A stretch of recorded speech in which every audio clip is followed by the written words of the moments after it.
Hello, friends. Welcome to the Tennis and Bagels podcast. And today we're going to be talking about the Australian Open. And this is our recap episode. And there's a lot to talk about. We have a new major champion in Jannik Sinner and a lot of other storylines, narratives, and interesting things to talk about. And no better guest to do it than the wonderful Hall of Famer and expert analyst, Steve Flink. And you guys always love these chats. So, Steve, it's great to do this again with you at the start of the new year. Vansh, it's pleasure to be back with you. And I thought this one actually, from start to finish, I guess we had 35 5-setters among the men to tie a record. U.S. Open 83 was the other. That was sort of symbolic of what a great tournament this was and how many memorable clashes we had. So I know you and I will have a lot to talk about. Yeah, for sure. And it was a tournament that really delivered in terms of storylines at the very top of the men's game, with all the quarterfinalists being, seven of the top 8 to 10 best players in the world. And it really sort of delivered on all fronts.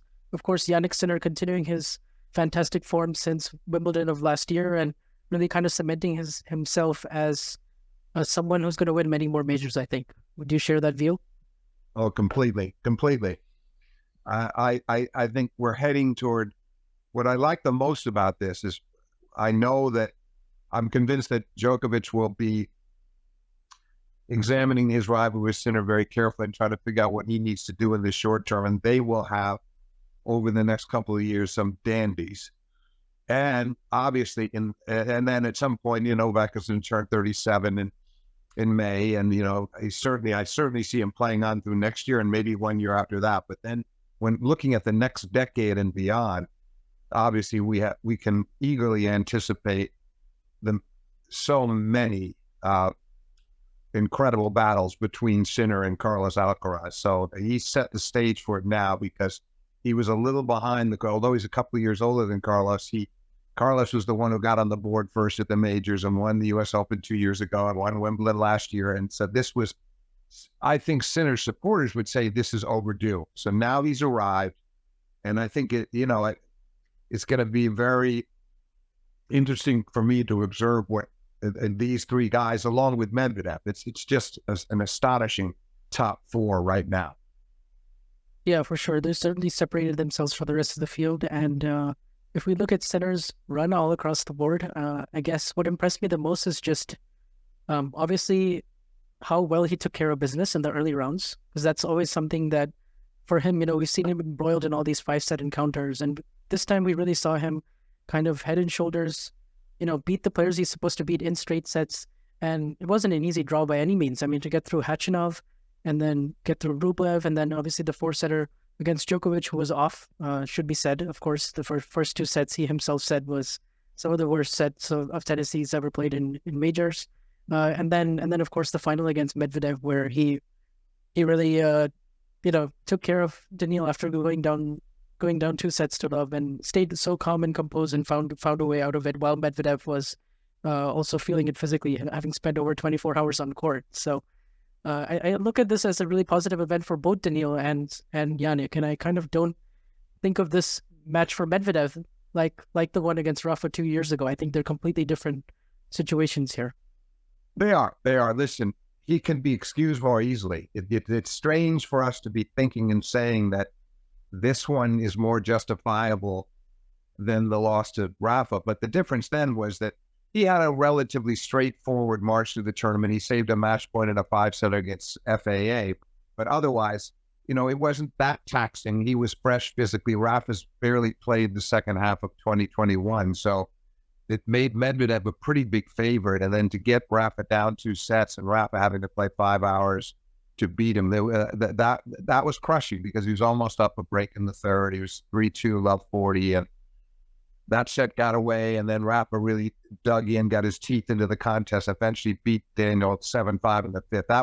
He's admitted now, he's admitted more recently that essentially ruined the rest of his campaign that year. He couldn't get over that one.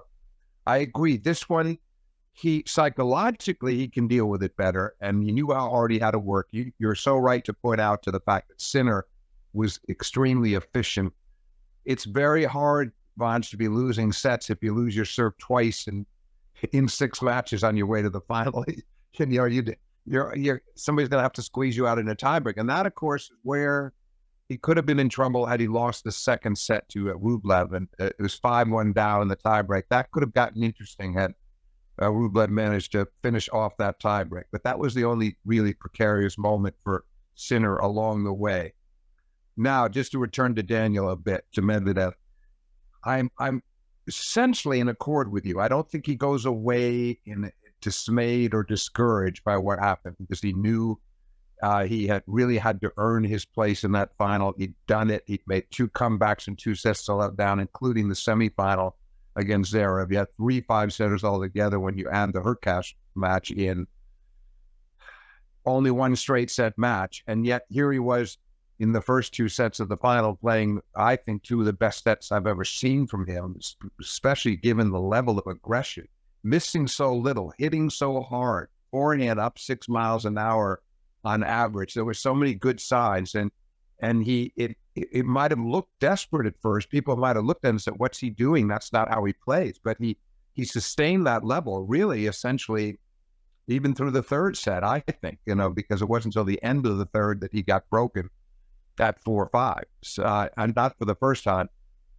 That was only the second time he was broken, but the first time it was up 2 breaks in the second set at 5-1, which, by the way, I think hurt him. I think it hurt him significantly that he didn't close that set out sooner for a variety of reasons, but we can get to that. Bottom line is, my only question is, will Medvedev continue to, obviously we saw him moving in on the baseline and return serve a lot, not point in, point out, but he started to do it against Hurkacz. He did it at times against Zverev. He did it again in the final. The idea of shifting his position, I think, is great. He needs to be more flexible. He proved to himself that he can do it if he moves in. He can make the returns. He didn't seem to think so prior to that, but I think he learned something. And then the aggressive, harder hitting style from the baseline, which is designed to have shorter points, and it works so beautifully because he caught Sinner completely off guard. Sinner was astonished at what was coming at him, and he started making errors that he had not made the whole tournament, but understandably so. So I just think, obviously, if Medvedev had come away with a win, if he'd managed to squeeze it out and finish it off in 3 or maybe in 4, where he had a shot in the 4-2, 3-all break point, he would have left there feeling just on top of the world. As it is, he's still feeling pretty good. He's been in the last 2 major finals. The issue is going to be what happens if he has to play an Alcaraz, a Sinner, or Djokovic, any of the other 3 guys that share the top 4 level with him in the next couple of finals that he might play. Is he capable of beating them? Yes, he is, but he's still going to be hard pressed to do it, because you're looking at Djokovic as a 24-time major champion. Carlos has already taken the 2 biggest titles in the sport, 1 each the last few years. Now Sinner's on the board, and Sinner has beaten Medvedev now 4 times in a row. So he has all of that to think about too, but if I'm Medvedev, I'm certainly feeling a lot better about myself now than I was at the end of the U.S. Open when Novak beat him in straight sets in the final. Yeah, that's a really good assessment. My other question would also be, the aggressive versions of Medvedev that we saw, for instance, the taking the return super early, cutting off second serve returns, coming forward and volleying really well behind the aggressive. Yeah. And the sort of tennis that we saw him play when he came back from 2 sets to love down against Zverev in the 3rd and 4th set, where he managed to be the more aggressive of the 2 in the big moments, and also the first 2 sets against Sinner, where he just took it to another level. It was like watching it was like watching Djokovic play Sinner in the ATP finals final. Yeah. It was and very similar. So I'm curious to see if he can implement that more often, and even as a plan B now in the future, to help keep his matches more efficient on the way, or just trust that part of his aspect game a little bit more, because we saw him do this in spades back in 2019 in the summer when he came back from 2 sets to love down against Nadal. We saw him change his tactics serve and volley. It was kind of a throwback to the old tactical Medvedev, and we also saw him keep his emotions a lot more in check these last couple of weeks, where there was less bending to his entourage. There was more, it was a more mature version. It felt like a conscious effort on his part to really change that and not waste any unnecessary energy emotionally. So I wonder if all these things are going to help him move forward quicker past the defeat this time than a couple of years ago, and if we see this more regularly when he does play the top guys. For instance, next time he plays Alcaraz, and he's taking those returns really early, and if he's doing that against Novak, who's serve and volleyed against him repeatedly in their last 5 or 6 meetings, especially at the U.S. Open finals. So, yeah, these are all just kind of interesting wrinkles of Medvedev's game that I.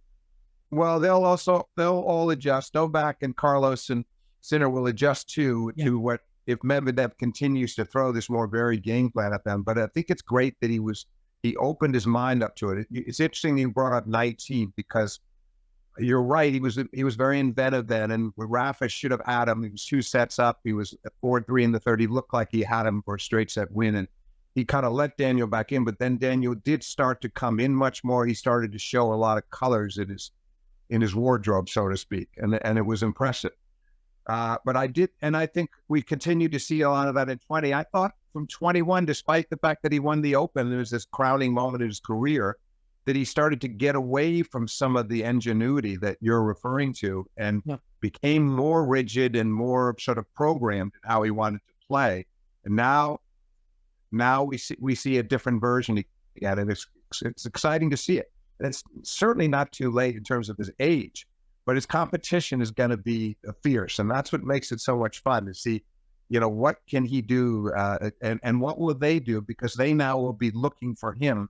They're going to realize that Medvedev might try out some different things now. That he's going to be willing to experiment more and move around on his return of serve position, and sometimes be 16 feet behind the baseline, sometimes be only a few feet, and that he might start really hitting out because he proved to himself. I don't think he was sure going out there, Vansh, that he could lace his ground strokes with that much velocity, point in, point out for 2 straight sets and beyond, and hardly make mistakes. And I think Sinner was stunned by that too. It's like, how could he be? He's hitting so much harder. Why is he not making a few more errors? They just were not happening. It just shows you the mechanics are very sound, and he must have realized that too. So it's going to be fascinating to see how he approaches it. The other one, of course, it will be in the mix. It's certainly in the non-Grand Slam events is Holger Rune. He has a game that can bother Medvedev as well. So it's going to be very enjoyable to watch him and the 3 others as the months proceed here, and as we head toward the 3 majors at Roland Garros, Wimbledon, and U.S. Open. Yeah, of course. And now to talk a little bit more about the final in depth, once Medvedev did sort of get on a roll and go up 6-3, 5-1, and he didn't serve it out the first time of asking in the second set, it kind of did feel like a big shift in the match in terms of the complexion. And of course, when Sinner was serving for it at Medvedev was serving for it at 5-3, then, Sinner also had a break point then. And once Daniil, you kind of saw at the end of that set, Sinner realized like, oh, he wasn't able to serve it out the first time. Maybe I can make this a lot more physical, and I can, it was interesting to me because Darren Cahill during the broadcast was kind of telling the Sinner to fight fire with fire a little bit and continue being more aggressive and send it right back to him. Whereas I have tremendous respect for Cahill as a coach, and he's done wonderful things with Halep and Sinner and, Agassi and the lot. But I was kind of wondering if at that point he should move back a little bit, put some more air under his ground strokes, make Daniil generate a bit more instead of maybe playing perhaps a bit too one speed at times, if I could put it like that, because Daniil is one. Yeah, I see your point. And I see your point. I hear you on that. It was a tough choice. I'm sure Cahill was as stunned as Sinner at what was going on out there. Not the fact that his player was struggling so mightily, but the game plan of Medvedev. Tough choice to be made. He certainly figured it out. But look, let's go back to 5-1 in a second. Medvedev has served 3 love games in a row heading into that 5-1 game. He's broken Sinner twice. I thought it was very important for him to bear down hard there and get that set over with. Waste no more energy, waste no more time, and also give Sinner no hope. It wasn't just that he lost his serve. It was actually the first bad game, I would say, that he had played in the 2 sets. I would classify it that way. It's just not, he didn't have much purpose. He made errors. It was not a good game. Yeah. Then, okay, fair enough, Sinner holds. Now you mentioned 5-3. Medvedev is at 40-30. on the 5-3 game, he double faults. So he put himself, he shouldn't have necessarily been in a position to have to save a break point. He managed it, but boy, when they went to their chairs at the changeover there after the 6-3 set, they both were thinking, both outlooks had changed on each side of the net. And and I'm sure Medvedev regretted that he didn't put the clamps down as he should have at 5-1. That was to say, I can't say that irrevocably changed the match, but it certainly would have helped Medvedev to have not had to play the extra couple of games, and his confidence would have been higher. Nonetheless, that third set, he stayed with him really nicely up to 4-all. He was getting some pretty comfortable holds. And by now, Sinner is serving better, by the way. So Yeah. Medvedev's. So it is changing in that sense, but Medvedev is still holding himself. And if I just thought at 4-all deuce, he was kind of distraught by an errant forehand that he made because he drove it long, and it was a ball that he's going to make, I think, 8-9 times out of 10. And if he can stay in that point, win that point, get to break point, he'd be serving for the match and seal the break point. He could have conceivably been serving for the match. And then the double whammy was that he had, when he served at 4-5, he had 40-30, and he couldn't close that game. So those two games combined were devastating for him, because instead of maybe being off the court, it's 2-1, and Sinner has got this growing optimism, and he's feeling like, okay, I got out of a jam there. I'm right in this now. I think I can do it. And they go into that 4th set, and I by the way, I have to say, I thought it was commendable given the amount of time that Medvedev had spent on the court. And it was as if he had played 2 more matches than Sinner. It was that many hours. Yeah. 6 hours. So you think about that. That's why I say 6 hours, 3 hours a match. You could, in essence, it was like 2 more matches. So the 4th set, though, I thought Medvedev did well, despite the fact he was saving break points in successive games. He'd get to 3-all break point. Yeah, he did a really nice job there, and you're thinking, boy, this could be one of those classic 7th game of the set being pivotal, and all credit to Sinner for confounding him by not going out wide, which he'd been doing successfully in the out court. He's got a great wide serve in the out court, and he just went buzzing down the tee at 126 miles an hour for the ace, and close that out. That was a really crucial hold. And I think that, again, must have been tough for Medvedev going to that changeover, thinking that he could have had the break and 2 holds might have done it.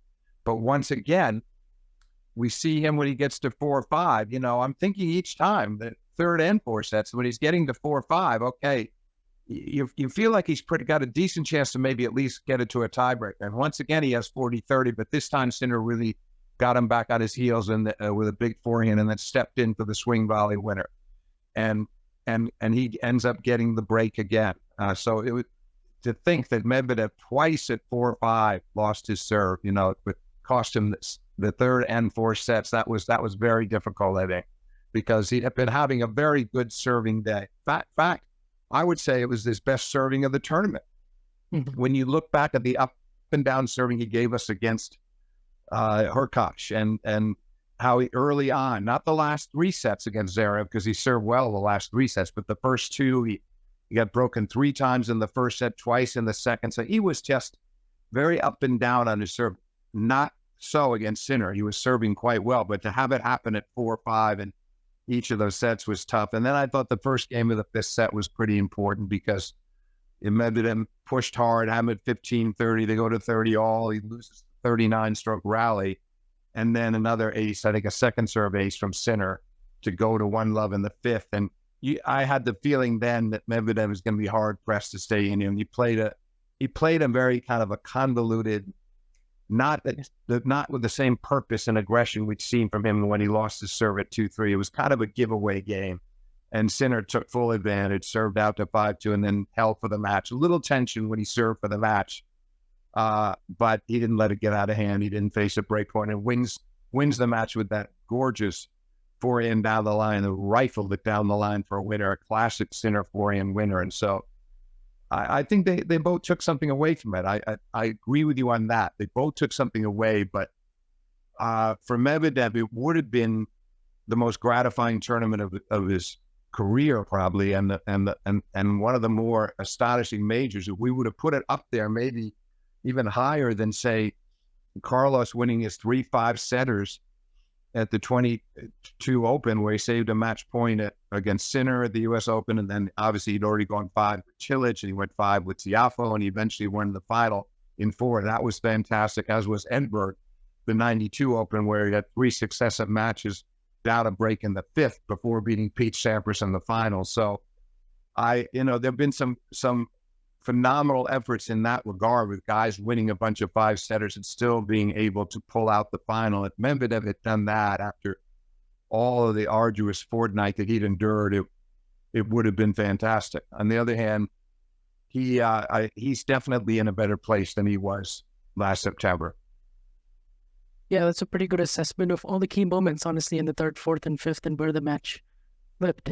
I also thought that Sinner did a really good job with his backhand down the line at points in the 3rd and 4th set. He also did a really good job when it came to winning the longer rallies against Medvedev, Yes. and kind of waiting him out on those, especially the 39-shot rally that he played at, Yeah, in that first game of the 5th. Yeah, that's why I mentioned that, and it was significant. You're right, and it also gets back to your point, Vansh. In some ways, he wanted to show Daniel, okay, I know you're feeling it, so I'm going to stay with you. I'm going to make you feel every long rally.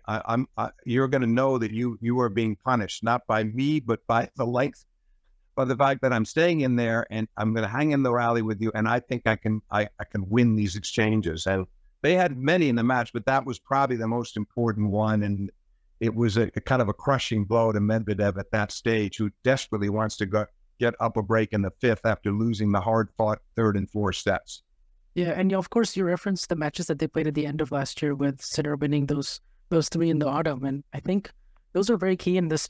Those are very key in this match if you look at it as a whole, because in Beijing, when we saw them play, and there was a couple of tie breaks then that Sinner won, I felt like that was Sinner showcasing his improved variety and his improved sort of court sense with the serving and volleying and forehand drop shot, and we saw those more wrinkles in his game along with the improved serve.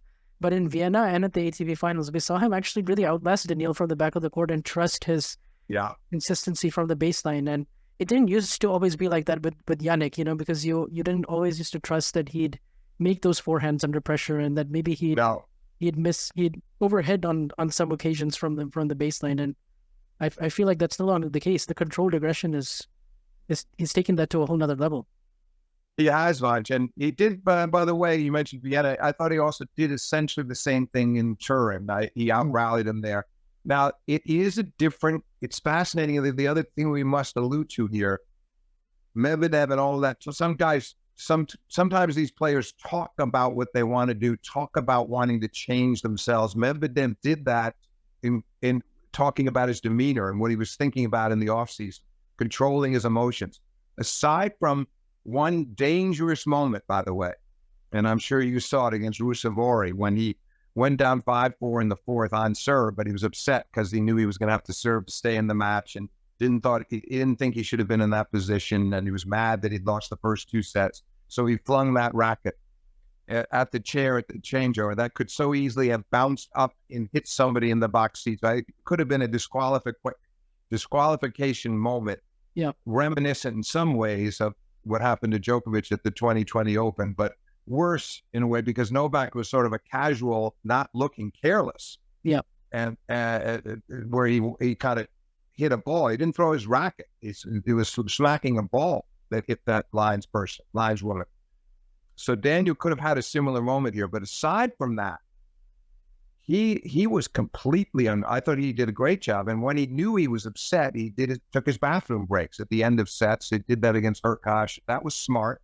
Gave himself a chance to cool off, not only physically, but emotionally. So I feel like he may live up to the hopes that he has for himself, and feeling he's better off to stay calmer. Because let's face it, he has at times gotten in his own way with his venting, and it has not done him any good. And he bickers with his coach. We've had this history of the coach leaving matches a few times because he doesn't want to take the abuse, and he doesn't need to do that to himself or the people around him. And I feel like that's the other thing that's going to be interesting. Does he maintain that composure the rest, because again, then maybe that's part of the reason why he did so well and stayed so physically strong through the whole tournament, right up until the middle of the fifth set, you could argue, the final. And I think part of it is he wasn't wasting the energy with unnecessary, explosions, verbal explosions, or venting at his corner. Yeah, I totally agree with you, and I hope he keeps that composure because, frankly, we're still seeing the great size of his personality in the on-court interviews and in the press conferences, and I don't think he needs that stuff on the court, and it certainly doesn't seem to be helping him. No, and he doesn't, and he said something like, "I'm not saying that I want to be a better person because I don't know what that means," but it was an interesting comment. It was kind of like, "No, I just want to be different. I want to do myself more justice." He's quite cerebral in his way, and now it's going to be a question of easier said than done. We got it in one tournament, but what if some frustrating things start happening in Indian Wells or Miami? Will he handle it as well? Well, we'll find out. But I think he saw the benefits, Sponge, in this tournament of being able to contain his emotions, and let's hope that he can maintain that. Yeah, of course, and it seems to always be the case whenever he plays Zverev that in the crunch moments, in the when it always comes down to this deciding tie breaks or the final set, or in many cases like Acapulco, Indian Wells and Monte Carlo last year, for instance, their matches, and other situations, it's just you back Daniil to be a bit more clutch in those moments and situations, and he kind of proved that again against Zverev, who was so close to winning this match and essentially had 2 serves on his racket at 5-4 in the Yeah, he did. and also 2 sets of love, and there were so many precarious situations here for Daniil, and I thought he handled it very well, of course, and then we saw Zverev fade away physically, understandably, in the 5th, and Daniil played a smart 5th set then. So what do you sort of make of this rivalry? Because they've had so many matches, and only this is their first one in a major. And I see it. I agree with you. From his end of the court, it's been commendable because he won 5 out of 6 last year. Could easily have been a split. You mentioned Indian Wells. You mentioned Monte Carlo. I mean, he had his opportunities. He should have won a couple more times, in my view, Zverev. But Daniil was tremendous under duress. Yeah. But from Zverev's end, I think you probably heard him. He was he was making some comments in advance of this contest, basically trying to say that a lot of those matches last year, he was working his way back to the top of his game. Fair enough, because of what had happened to him the year before at the French. But unfortunately, this was almost a carbon copy of a lot of those other matches where he put himself in a position to win. I wouldn't have thought it would have happened from 2 sets up. From 2 sets to 1, maybe, but to have managed to kind of squeeze out the first set where they had 5 service breaks and tuck that one away 7-5 and win a relatively easy second, I wouldn't have thought it would get away from him. And as you say, then we go to, you look at how close he was. The 3rd set, Medvedev is serving at 3-4, love 30. And if Zverev can break him there, he's serving for the match. Then, okay, a 7-4 tiebreaker that was locked at 4 points all. Then we go to the 4th, go to that tie. And again, there was a 4-all love 30 for Medvedev. He got out of that. But we go to the tiebreaker, and that's where what you're alluding to is that the double fault from Medvedev gave Zverev the chance to be serving at 5-4. And at 5-4, not much he could have done because Medvedev stepped around and hit an excellent inside-out forehand that set up an easy forehand winner off the next shot. But at 5-all, Medvedev was the first to admit some good luck. He moved in closer. He was on the return, but he had to go to that chip forehand return that barely made it over the net. And poor Zverev, there was no way he could make a play. And that was a stunning moment and one of great fortune for Medvedev and bad luck for Zverev. And then Medvedev serves an ace to take the set. And you did have the feeling then that it was over, and it was. It was a pretty clear cut this set. But I have to be critical of Zverev because this happens too often. You think back to the 2020 U.S. Open, he's 2 sets up against Dominic Thiem, and he serves for the match in the 5th. And tiebreak is incredibly close, but he just doesn't really. Too often he doesn't seem to be able to get it done under pressure. And I wonder whether this is just going to be a career-long issue for him. Whether it's something he'll never fully. I hope I'm wrong.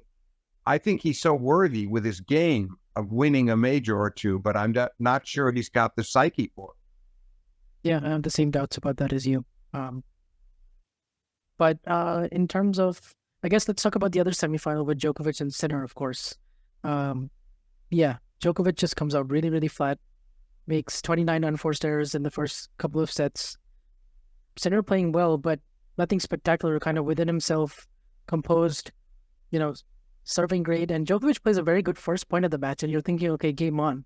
But then the entirety of the last two sets, Djokovic never really found his range. And of course, this was a day match, and I'm sure the wind played a factor more so than the heat in this situation. But nonetheless, it was very strange to see Djokovic have like no spark, no intensity, and let that linger for those two sets. And he kind of found his level in the third, but in terms of his serving, but to see him never get to break point was certainly very jarring. All valid points. It was perplexing, to say the least. It was perplexing. I've seen reports on the internet today. You never know what to make of this because people put this stuff out there, don't even know who they are. Somebody's saying that he might have had that even though he'd been battling a virus up until then, that he might have gotten a flu overnight leading into this match. I don't know. I don't buy that necessarily, but I definitely think something was wrong. Yeah. Because as you alluded to, it wasn't just that he made the 29 unforced. It wasn't just that he never got to break point. He was clearly not getting the better of those shorter points. Sinner was out hitting him, but Novak, until the third set, we didn't see him really extend some of the rallies in a way that was beneficial to himself. And I thought that finally Sinner, that was the one set where he had more unforced errors than Novak, because in the first two was 29-8, but 15-13 Sinner versus Djokovic in the third. And part of that was that Djokovic settled down, backed up his serve and started opening up the court and orchestrating points the way we have grown accustomed to seeing him do. And he wasn't able to do it on Sinner's serve because the returns just weren't sharp enough, so he couldn't get into those. But on his own serve, he was able to do that. And then, of course, rescued himself a match point down in the breaker. Had a little bit of luck there, but he played a good breaker, and that could have gone either way, but he won it 8-6. And I still didn't think he really believed he was going to win, and we saw him lose his serve from 40 love at 1-2 in the fourth, which was, at that point, was like the final nail in the coffin. But something was fundamentally, you summed it up well. Sinner was solid in those first two sets. He only made 8 unforced errors combined in the two sets, but he wasn't being tested. He wasn't being pushed. And you kept waiting for Djokovic to either get really angry or at least get animated in some way. And it happened late in the second. He tried to get the crowd a little involved. He was trying to avoid going down 2 breaks, which didn't happen, as by the way. But it still was not the Djokovic we know, who with the sense of urgency. I didn't see the sense of urgency. It was just slipping by, and somehow, and you could see the kind of helpless expressions on in his corner with Goran Ivanisevic and the other people in his camp, because they didn't feel like there was anything they could do to pull him out of this predicament in the state of mind that he was in. So didn't surprise me that that he didn't win the fourth for 2 reasons: that Sinner was so composed himself and not panicking and still serving, still holding comfortably, not facing break points, and that Djokovic just didn't look. He still didn't have that look like, okay, I've got this now. There's no way you're going to stop me. That sort of defiant streak in him was missing. The spark was missing. So I do think, although that report seems weird because he didn't look like he had an all-out flu, because he moved okay, not his best, but it wasn't terrible. He wasn't calling for a trainer. He wasn't looking drained at the changeovers, but he was listless. He just had no the energy and the inspiration combined that we usually see from him in these big matches. You would have thought that this was some kind of a second round match in Dubai. It just was shocking in that regard. And Sinner sensed it, Vansh, and that's where I give him high marks. He sensed it and didn't let it kind of distract him. It was almost like he was saying, wow, something's a little wrong with Novak, but I'm not going to worry myself with that. I'm just going to do my job, which he did very, very well. I don't understand why at 58% first serve percentage for Sinner that Djokovic couldn't have had more openings and more chase. Should have been able to do more. the depth on his returns was not up to normal. So, certainly on first serve returns, but he didn't even do as good a job as usual on the second serve returns. And when service games of your opponent are flying by that quickly and you're barely getting the deuce, maybe a couple of times at deuce, then that just created that just put him under a kind of pressure he didn't need, and I just think it everything sort of spiraled on him. Everything got out of hand, and he did well to take the set. At least he salvaged. He could easily. He was down break point at the start of the third. It could have ended up being a 1, 2, and 4 match, which would have been even harder to take. But on the other hand, he doesn't get. There's no real encouragement in losing 6-1, 6-2, 6-7, 6-3. You know, you still feel like you were soundly beaten. And given the fact that the 2 matches that he lost to Jannik late last year in that 12-day span, that they played 3 matches, where he won that finals return so convincingly, but lost a tiebreaker in the third to Sinner in the round robin return. And then when they played the last time of the year in Davis Cup, Sinner was serving at 4-5, love 40 in that final set, triple match point down. So it's hard to understand how you could go from that, where clearly he showed he had the ability to beat Novak in close matches, to something like this that was just completely one-sided for 2 sets. And to me, it was just the willpower, determination, professionalism of Djokovic that enabled him to salvage the 1 set. His pride kicked in, and he didn't want to leave the court a straight set loser, and he didn't. But that was sort of a small potatoes for him. There wasn't any large satisfaction in just getting the 1 set. So it was confounding to me that he could have come out and started like that, and not just a bad first set. I could see that. It happened in the U.S. Open a bunch of times in 2021 before he lost to Medvedev in the final. But then something kicks in by the start of the second, and you feel like he's starting anew, and he's put that behind him, and he's determined to get himself drive himself into the match. It didn't come close to happening here, and you can't spot Sinner a 2-set lead like that. It was asking too much to come back from 2 sets to love down against a 22-year-old who's this good, who's going to be a contender for number 1 in the world this year. You can't give him that kind of leeway.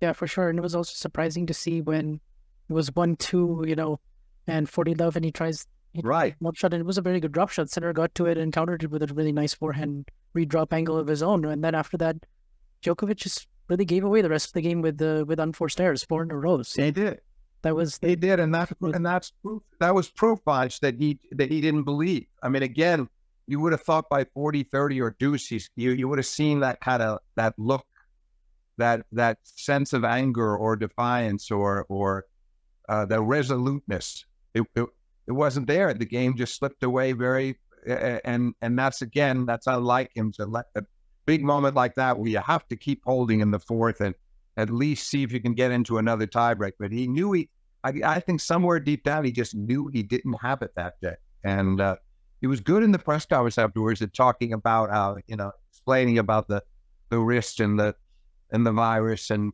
and not using them as real excuses, but that he had never felt like the point being, he never felt like he was at his best in this tournament. Okay, but we have seen that many times where he hasn't necessarily been at his absolute best in the earlier rounds. He's dropping sets.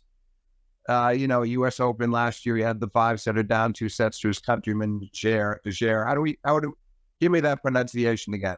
Gera, yeah. Gera. I always want to use the D. Gera has him down 2 sets. He wins that in 5. We've seen isolated days, and then he snaps out of it and he gets back. I did think after the first 2 rounds here, Vansh, that he played nicely against Echeverry, I guess 3-3 and 6, and wasn't. Never looked like he was going to give. He was very comfortable on serve and probably could have closed it out sooner, but plays a good tiebreak to end it. And then the 2 love sets against Manarino and a straight set win. And finally, Taylor Fritz, which was in very extreme heat. So it was kind of understandable to me that in the first 2 sets he was looking a bit wobbly at times because he hates those exceedingly hot days. And it was better for him when they got into the evening. And in the last 2 sets, he looked better. But I certainly didn't think he played a bad match. It's just that there were 15 great points that eluded him over the first two sets, and would have made life a lot easier if he could have converted a couple of those along the way. But I still felt coming out of the Fritz match that he would take it up a notch against Sinner, and I think most of his longtime admirers thought the same thing, and I've got to believe that he did. So the mystery is why was he so far off? Not that he lost, but to lose that way, and why was he almost unrecognizable those first two sets? Yeah, I thought after the third and fourth set against Fritz that, he would be able to sort of flip that switch and raise that level and make those first couple of sets at least more competitive. I mean, it is worth noting, of course, he had the wrist issues coming into the tournament as well, and there was definitely a factor in his loss to de Minaur at the United Cup, and we saw it bother him a little bit along with the cold and sickness in the early rounds, and his forehand looked very shaky against Brismich at times, and especially against Popperin, where, he almost went down 2-1, but like you said, I mean, we've seen him drop sets early on in first weeks before, and it happened like... But I also thought, I thought in those first couple of rounds that there was something still going on with the wrist. I really did. I didn't like the way he was hitting his forehand in those first two matches. Yep.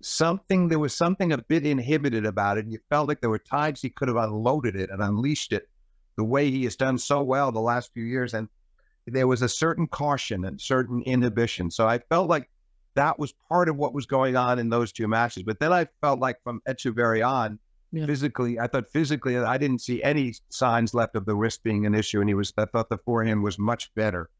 And I thought he was perfectly positioned to peak, and that they'd have another great match. I mean, obviously Sinner was in sparkling form himself the whole tournament, but it was quite remarkable the way it unfolded, those two sets. And I'm sure he'll be analyzing it, trying to figure it out.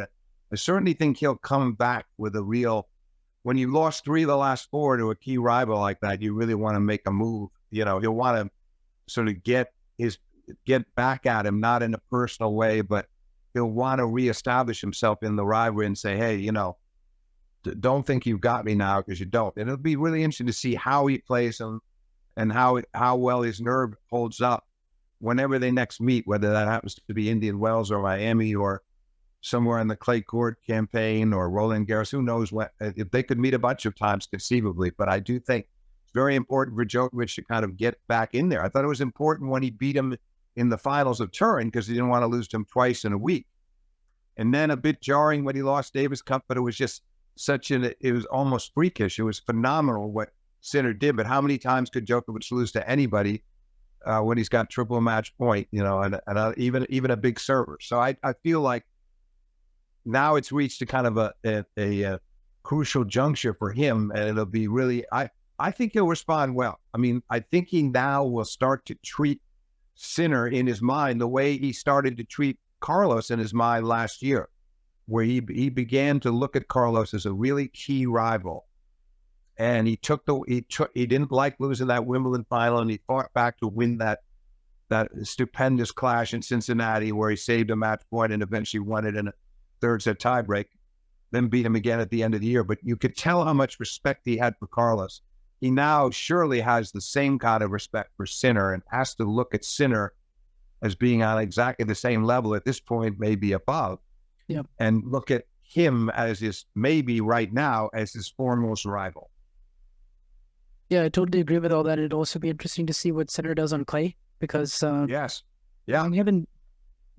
seen him make a Roland Garros quarterfinal in 2020 and play Rafa really tight. And last year he was at Monte Carlo, and he's certainly very capable on the clay, but we just haven't seen it for a full stretch yet. And I assume he'll be pretty successful on all surfaces, because his game just feels that well rounded right now. I completely agree. There's no reason why he can't do better on clay than he did this past year, the last couple of years. And no, I think it's not necessarily going to be his best service, but there's no reason he can't perform well on clay. But certainly the upcoming hardcore tournaments, he's gonna be a tough man to beat. Indian Wells and Miami, and certainly when again back on the grass, he showed at Wimbledon what he could do there, getting to the semis, losing to Djokovic, and then there'll be a long stretch on hard courts over the summer, right through the U.S. Open and indoors in the fall. So there's, even if he doesn't have a great clay court campaign, and I think he will do okay, but even if he doesn't, I think he's going to do so well everywhere else that will, he'll compensate for it if that's the case. Yeah, for sure. And then, of course, we still have to talk about Alcaraz, who, got to the quarters, and obviously his first time being in Australian Open as a top contender in a couple of years, because he missed it last year due to injury. But for him, he looked so good against Kecmanovic in the fourth round there, and I was kind of anticipating that he would carry that form on into the quarters against Zverev. I was expecting certainly a much tougher match than when Zverev and Carlos faced off at the U.S. Open, of course, because Zverev was still feeling it physically after the match against Sinner. Tight physical five-setter that those two had there. But in this match, I was sort of surprised by it. I was sort of surprised by both things happening at the same time. In a way, kind of similar to the Novak match in terms of its trajectory and how it went the first couple of sets. But this time it was Zverev just serving lights out, like 85%. Wow, you said it. Yeah, that's the key. He was serving lights out. Carlos couldn't get on track. Carlos was a bit wild off the ground at times. I can understand why he and the thing was that Zverev was so good also from the baseline. The great serving gave him a little extra confidence in his ground game, and he fed off of Carlos's pace. His forehand was about as good as I've ever seen it for a match of that length of 4 sets. And it was particularly good going down the line, approaching down the line off that forehand. He just had such certitude when it came to the forehand. Yeah. But you're right. Let's get back to Carlos. You're right in the sense you still don't expect to see him lose 2 sets, 1 and 3. He had his opening in the middle of the second set to go up a break, and he couldn't take it. And then Zverev ran out that set. Carlos did a wonderful job of hanging in the third from 5-2 down. Zverev served sort of 5-3 and 2 aces. 2 aces took him to 30 all. I thought he might end it there, but Carlos didn't panic. He got the break, and he held from 15-30, and they go to the breaker, and Carlos played an extraordinary tiebreak from after losing the first 2 points. He won 7 points in a row, 5 of them with outright winners. There wasn't anything Zverev could have done about that, but then it was a good effort from Zverev after they exchanged breaks at the start of the fourth to run out the match from 3-4, because at 3-4 he had 40 love, and Carlos got it back to deuce. It was dangerous. Zverev managed to fend him off in that game and then closed it out. Yeah, it was important. I think it was important for Carlos. It feels a little better than if he'd been blown out 1-3. Yeah. But he was expecting more of himself. He'd lost to Zverev. You and I talked about it at the time. I remember we were texting. It's a good match he played against, that Zverev played against Carlos, the opening round robin match in Turin. And he beat him in 3 sets there. That gave Zverev some confidence, I think. And then historically now he's done quite well against him. And I think Carlos has great respect for him, but it was tough. You're right. It had been a fairly easy run. One tough match that went to 7-6 in the fourth. He did beat Kecmanovic easily, but the draw, I don't know, maybe he wasn't tested enough. Maybe it would have been good for him to play Tommy Paul instead of Kecmanovic, because we did think we were going to get that match. Now, I'm not saying he wouldn't necessarily have beaten Tommy, but let's say he played a really good 4-setter with him and won it. It might have carried him into Zverev feeling more ready. We'll never know. But I what I do know is he's going to snap out of this. I just don't have any doubt, because he's so gifted and so determined that he's had a tough struggle here since not winning a tournament since Wimbledon. But we've seen him, the epic with Novak in Cincinnati, the semis of the U.S. Open where Medvedev played a sensational match and which was impressive given that Daniil had lost so badly to Carlos in Indian Wells and Wimbledon. So, okay, but it was still a semi, and semis of the year-end championships, he loses to Novak, and quarters here. So he's not that far off. I'm convinced he'll find the winning formula again pretty soon, and he'll be determined to, because he was winning tournaments left and right prior through Wimbledon. Now, I thought he might end up winning 8 to 10 tournaments for the year the way he was going, and it didn't happen. But I do think it's just a matter of time. Also, Vansh, he played with some injuries. He might have come back a bit too soon last fall. I had that feeling. Maybe he shouldn't have played Paris. I could be wrong, but I think there's been different factors where maybe he hasn't been physically 100% of times, and definitely right now mentally, he's a little off his mental game too, because he's got an interesting personality, and he can get very when things are going right, he can get very cocky in the best sense of the word. Where I see Sinner the same way.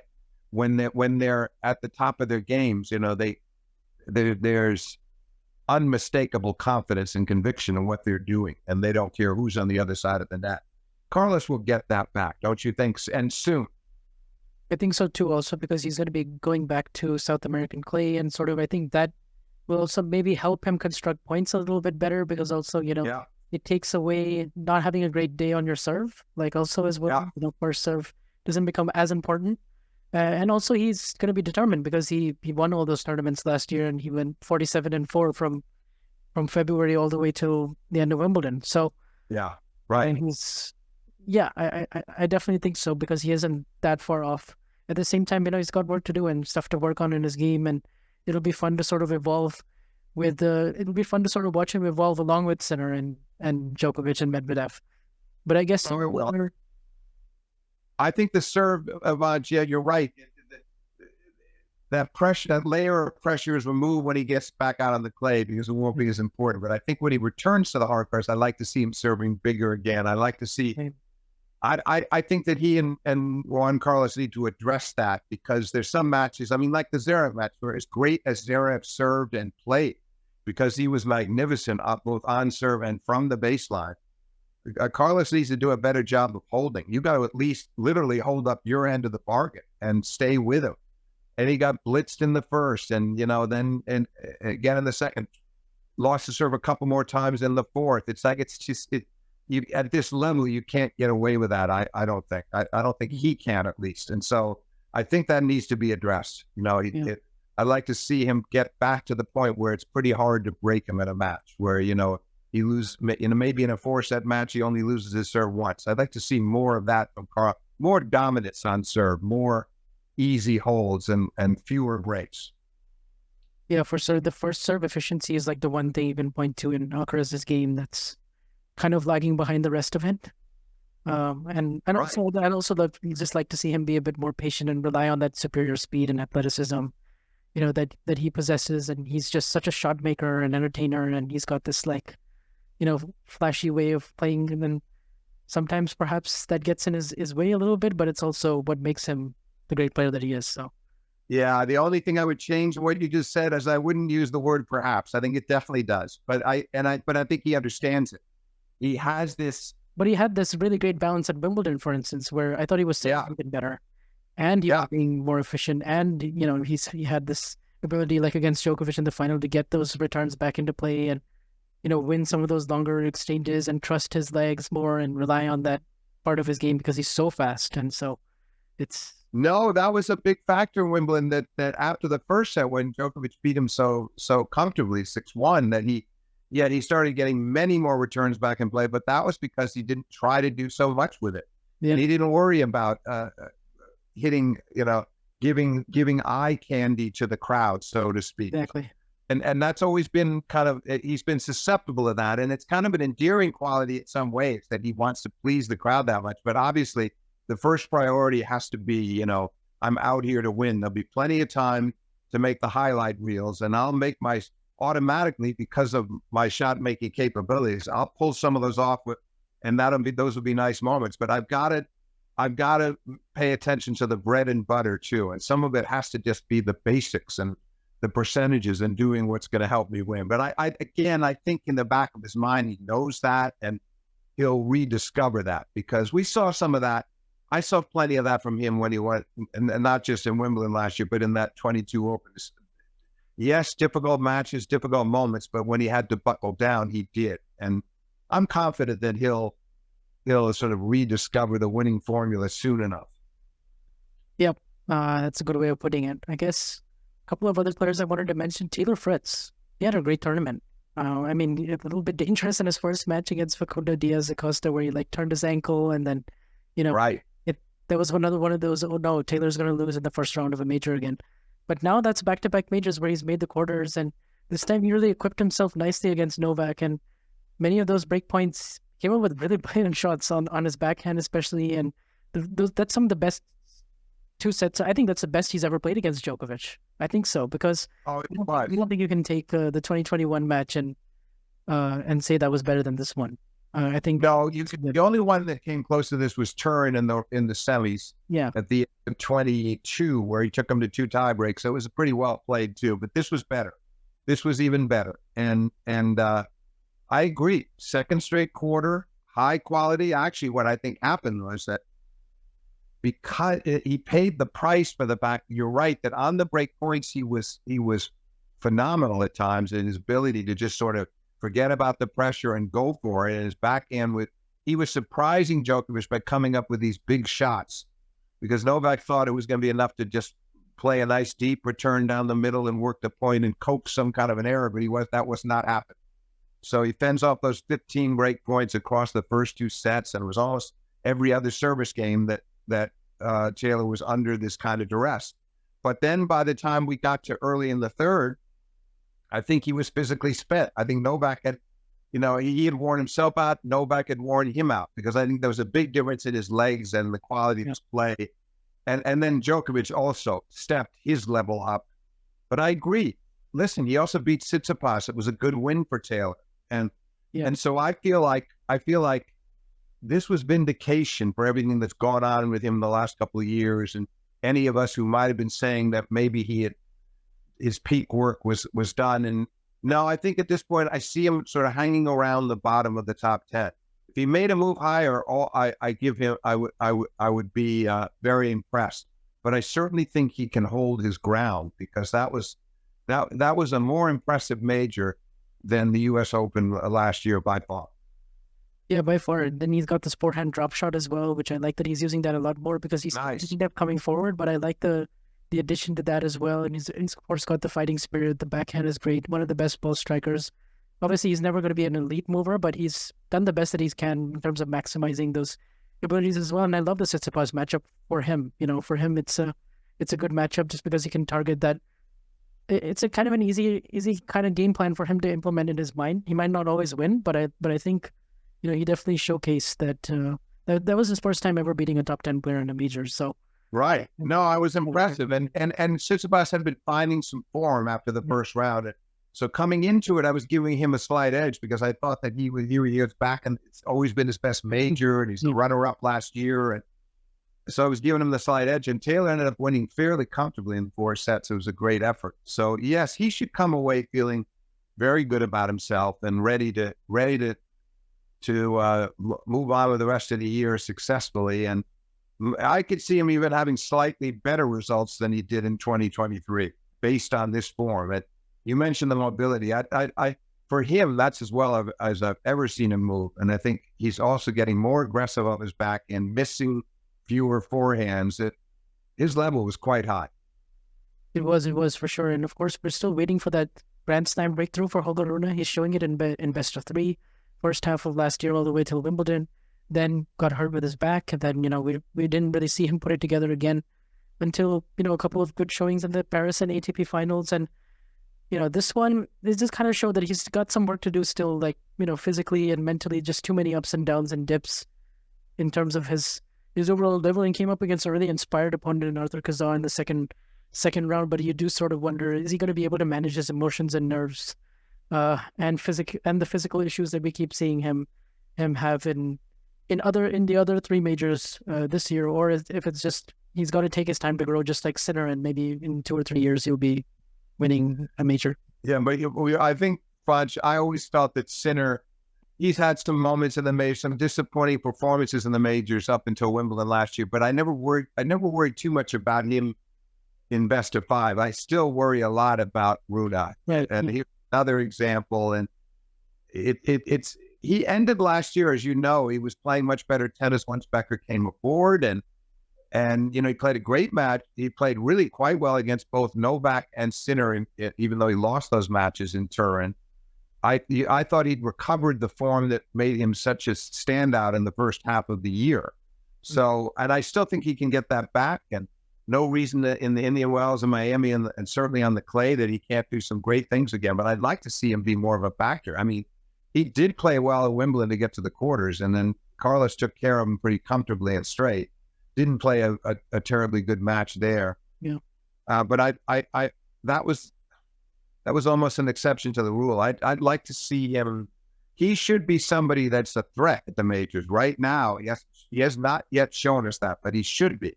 So it's going to be very revealing what he does in the last 3 majors of this year. Oh, somewhere along the line, he's at least in a semi. Yeah, for sure. Because now you see Jannik win and Carlos win, and you better believe that he's, going to want to be getting up there in terms of them, and professionally, of course, with those rivalries. Oh, yes, I agree. And he sees himself, in the same room as them. Right. Among the elite, but he's got to prove it now. And the ability's there. We've seen him play fantastic best of 3 set matches. But I want to see now. I was disappointed in this one. I thought we'd see more from him in Australia than we did. And hopefully across the coming months, he's gonna figure some things out. And Becker could help. Yeah. And of course, speaking of figuring things out, my God, has Aryna Sabalenka gone through a really, really great transformation the last couple of years. I mean, from double faulting left, right, and center at the start of 2022 and, serving underarm to now displaying this controlled aggression, on the biggest stages, and so consistent in the last 6 majors, getting to the semis every time and putting herself in these positions at all 4 majors. And I mean, you have to say right now, this kind of level, I guess, particularly the impressive match being the one that she played against Coco and reversing that result at the US Open, but also just the way she barely dropped games in a lot of these matches, and was so impressive in the final. And what did you sort of make of her 2 weeks here in Melbourne, because it was really dominant? You summed it up beautifully. I thought the moment of truth, you might say, was that what was the end of the first set against Coco. It was coming from 2-5 down to lead 6-5, 30 love. Coco got a bit surprised by a deep return down the middle from Sabalenka, and she sort of framed it off her forehand. And then she missed a few more shots, had a couple other forehand errors later in the game that were costly. And good effort, but what it also showed. So I'm a little critical of Coco for not serving it out, but I'm even more impressed the way Sabalenka maintained her composure and then carried it in and through the tiebreak, where she played nearly an impeccable tiebreak. And then they go to 4-all in the second, and she runs it out from there. So she's so mature now. You kind of alluded to the key points with her. This is somebody that was completely confounded on her serve, and getting the likes of Philippoussis, anybody she could find to try to help her with the serve, she did. She was at a crossroads. She solved that. She barely serves doubles anymore. You used the phrase controlled aggression, which is the perfect way to describe her ground game, because now, she's hitting out freely, making very few errors. There's no reason, Vansh, that Sabalenka can't win at least one more major this year. It's possible 2, but I think more likely 1. Asking her to win 2 is asking maybe too much, but I expect her, I guess, based on this form and assuming there's no injuries, given the consistency you alluded to with these last 6 majors in the semis, I expect her to finish this year ahead of Iga at number 1 in the world. Yeah, it's a strange one because Iga is so consistent at tour level, and she has the edge over Aryna when it comes to getting the year number 1, like we saw last year. But Sabalenka in these majors, like every single one, semis are higher, and it just seems like the reliability is greater with her right now than Iga, who is, still susceptible to those early round major defeats. Yes, but he wins. It's a good point about week in, week out with Iga. It's true. But conversely, if Sabalenka does pull off another major, and then maybe she's in the finals and semis of the other 2, or 2, something along those lines, which is very likely, she's going to have a lot of points just from that alone. And as long as she can turn in some pretty decent performances elsewhere, it went right down to the wire last year, let's face it. And then the year-end championships, and she loses to her there. I mean, it was hanging in the balance. So I kind of give her the slight edge this year, given that she's now won her 2nd straight Australian. So she's feeling that was such validation, Vansh, to get this title and win her 2nd major. And it means she's almost certainly one day going to end up in the Hall of Fame. And I can't imagine, never mind this year, for a few more years, she's going to have a bunch of major titles in her collection. And it's impressive to see it, because she was so frantic is the word I always think of with her. You just felt like she could implode at any time in her matches, and the serve was such a serious issue with her. And then when that would happen, it would carry over into her ground game. You know, it's understandable. It would be sort of a domino effect, but that's gone now. That's totally gone. The stability. Now, I never thought I would use that word, but I see a lot of stability in Sabalenka right now. I mean, she hit over 470 serves, Steve, in this entire tournament, and she hit 10 double faults. Yeah. Well, there you go. 7 matches. So that's an average of barely over 1 double a match. I mean, that was inconceivable a couple of years ago. She should be very proud of it because she's not babying the second serve either, by the way. It's not that easily attackable. It maybe isn't the best second serve in the world, but it's decent. So to serve so few, I mean, and that's I don't see that changing. I just don't see it changing. I think she's conquered it now to the point where she can count on it, and then that allows her to operate with a lot more freedom and in a more relaxed manner from the baseline. And then she just has off both wings. She's just devastatingly potent and now purposeful, not just potent, but purposeful. Yeah, I mean, and these rivalries with Coco and Iga especially are going to be so much fun to watch.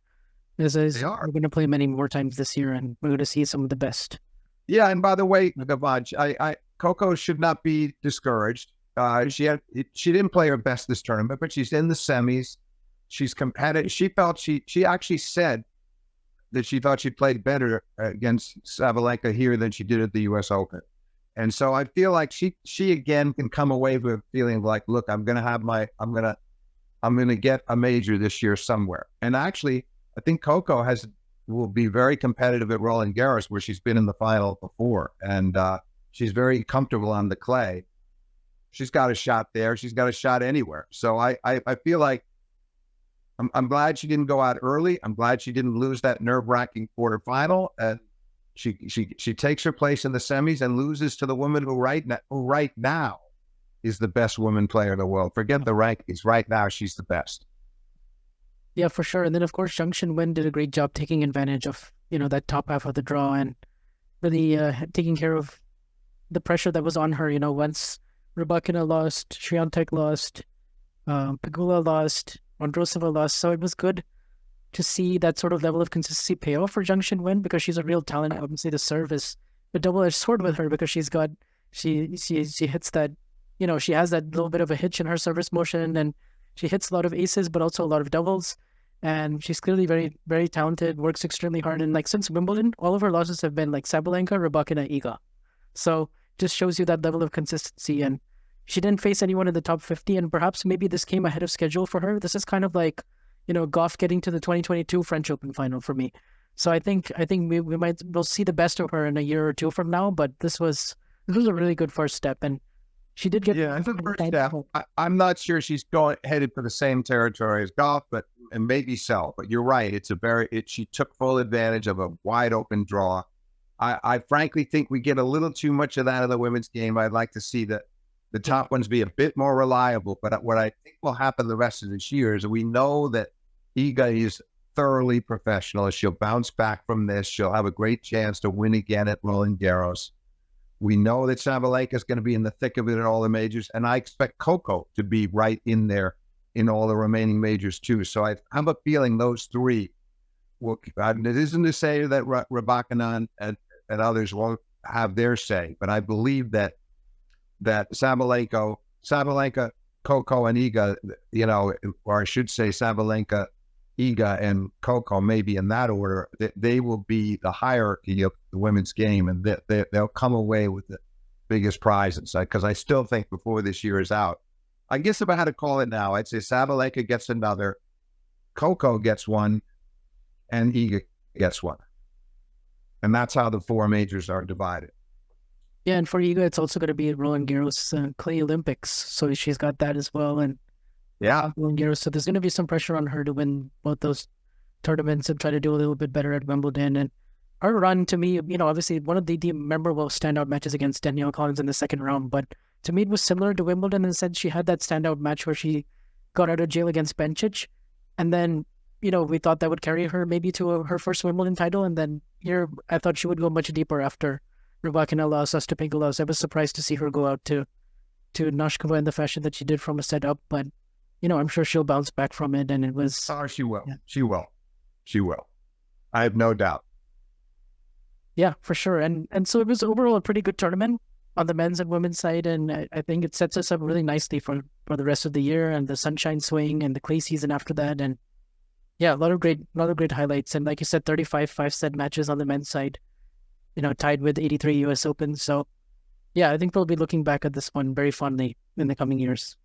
And then there were an awful lot of really high quality 5-set matches among that 35. So that's what made it so compelling and so enjoyable to watch. And yeah, again, the rest of the men's year is going to be fascinating as well, because Sinner he's taken a load off his shoulders now, because people have been expecting things from him for really going back to 2020. And now he's arrived, and Carlos is determined to get back, and Novak is not going to take that one blow and allow people to write him off because he's still highly motivated. So and then there's Daniil, of course, who's maybe the most fascinating member of that foursome to see what he can do. So I think we're in for a tremendous year among the men as well. Yeah, totally agree, Steve. And we're in for a tremendous year of more podcasts and recaps. So okay, you got it. I'm here. Yeah, for sure, Steve. And to all of our listeners, be sure to check this out on YouTube as well as on the podcast platforms and Apple and Spotify and wherever else you get your podcasts. And yeah, thank you so much, Steve, for all your time and pretty thorough recap and conversation. Thanks, Vansh. Enjoy doing it, and look forward to post Paris. Yep, same here as well, Steve. Take care.